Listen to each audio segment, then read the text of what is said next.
You spend your life chasing happiness, believing that once you reach that perfect moment, when everything aligns, when the promotion comes through, when the relationship finally works, when the weight drops off, you'll finally feel complete. But here's what nobody tells you about happiness. The moment you hold it in your hands and think you've won, something strange happens. The ground beneath your feet starts to shift. That feeling you worked so hard to reach begins to fade, and suddenly you're back where you started, hungry and searching, wondering why nothing ever feels like enough. Viktor Frankl, a psychiatrist who survived the darkest chapter of human history, discovered something that changes everything we think we know about living a good life.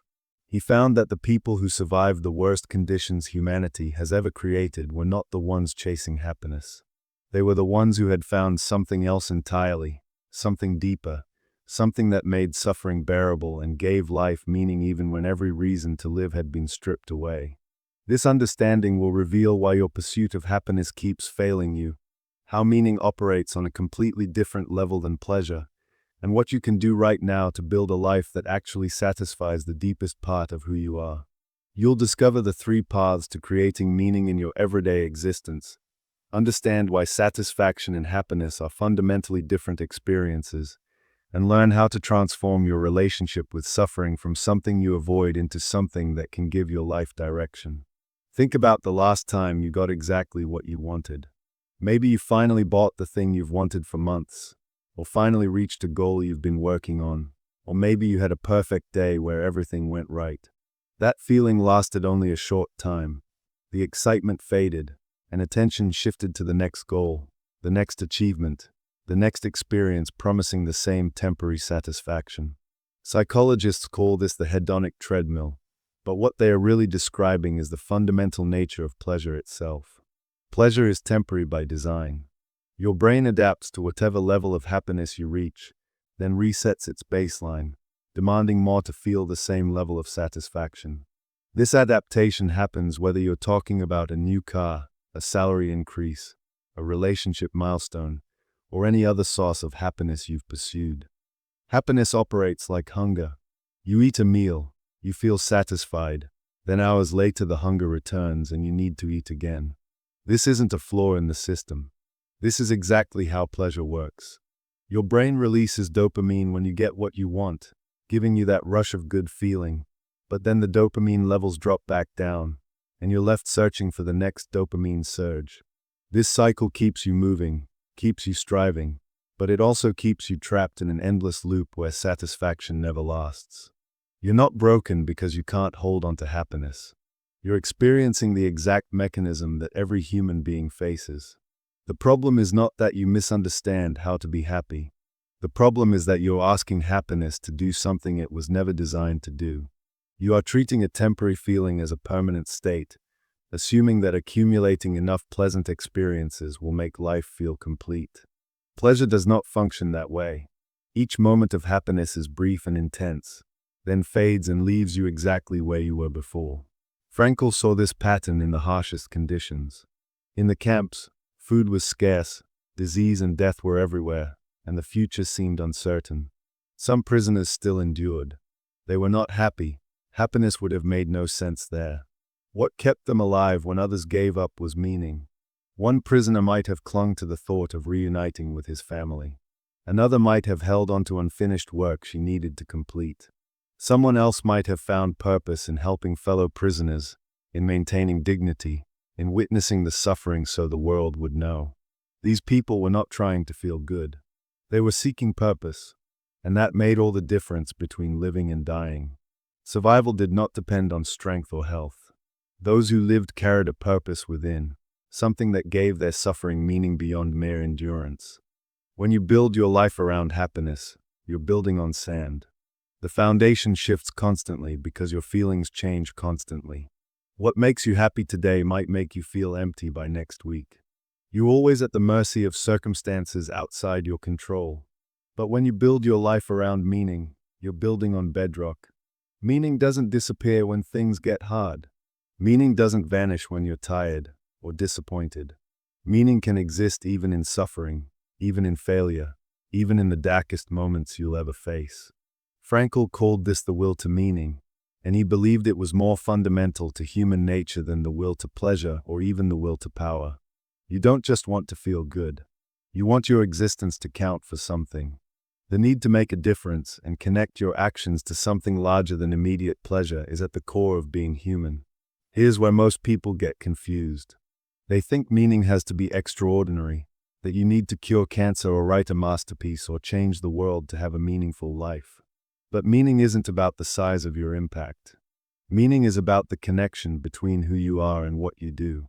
A mother caring for her child is living meaningfully when she shows up each day, not because she's changing global history, but because she's fulfilling a role that matters deeply to her and to another human being who depends on her. A teacher explaining a concept to a struggling student is living meaningfully in that moment, not because that one interaction will transform society, but because it represents something true about what she values and who she wants to be.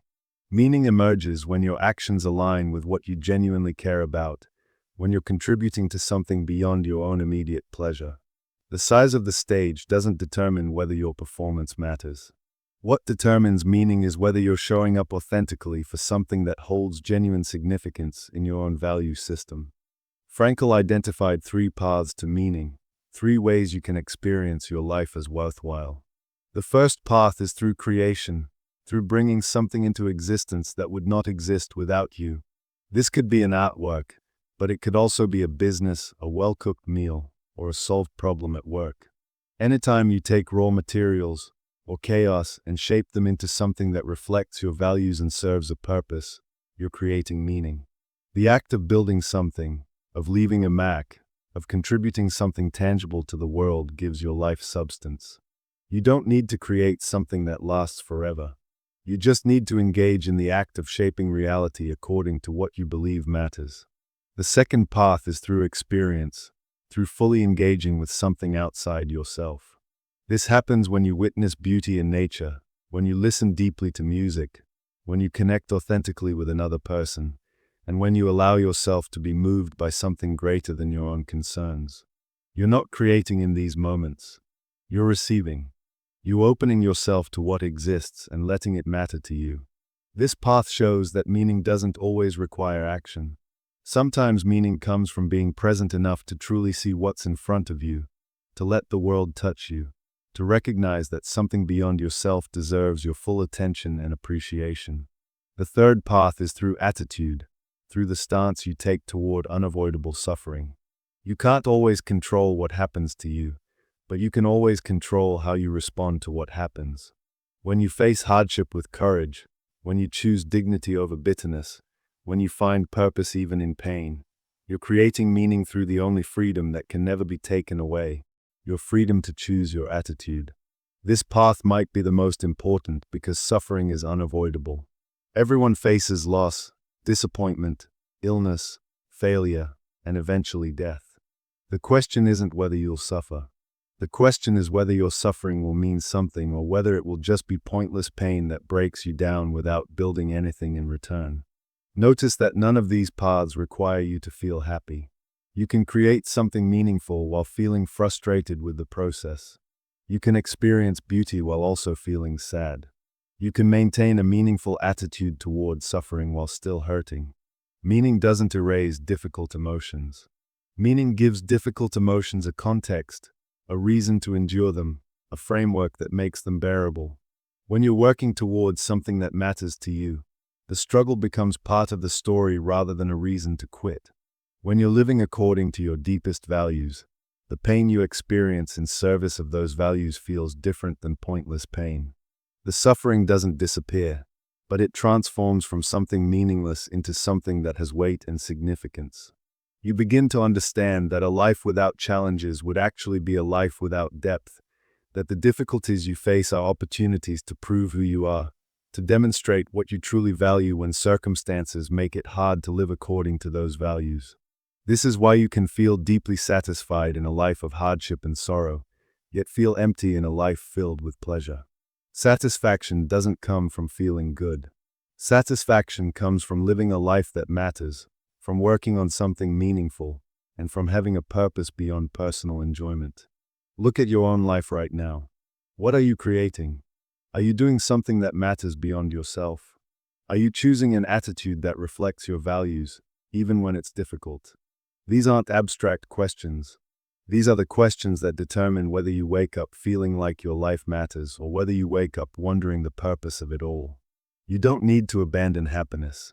You don't need to make yourself miserable to live meaningfully. But you do need to stop making happiness the goal and start making meaning the foundation.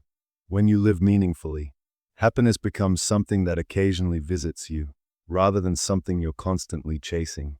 The moments of joy become richer because they are grounded in something real. The difficult moments become more bearable because they are part of a larger story that makes sense. Frankl spent years after his liberation helping people find meaning in their lives. He didn't tell them to pursue happiness. He told them to pursue what mattered. He taught them that even in the midst of suffering, even when everything seems pointless, you have the power to decide what your life means. You have the power to devote yourself to something beyond you. You have the power to live in a way that aligns with what you truly value rather than just chasing whatever feels good in the moment. This isn't easy. Living meaningfully requires you to face reality rather than numb yourself. It requires you to make choices that might not always feel comfortable. It requires you to accept that suffering is part of life and to find purpose within that suffering rather than constantly trying to avoid what hurts. But this is also the path to a life that actually satisfies you, a life that feels meaningful rather than empty, a life you can look back on and know had an impact. Stop asking how you can be happier. Start asking what is worth your suffering and deserves your devotion. The answer to that question is the key to everything.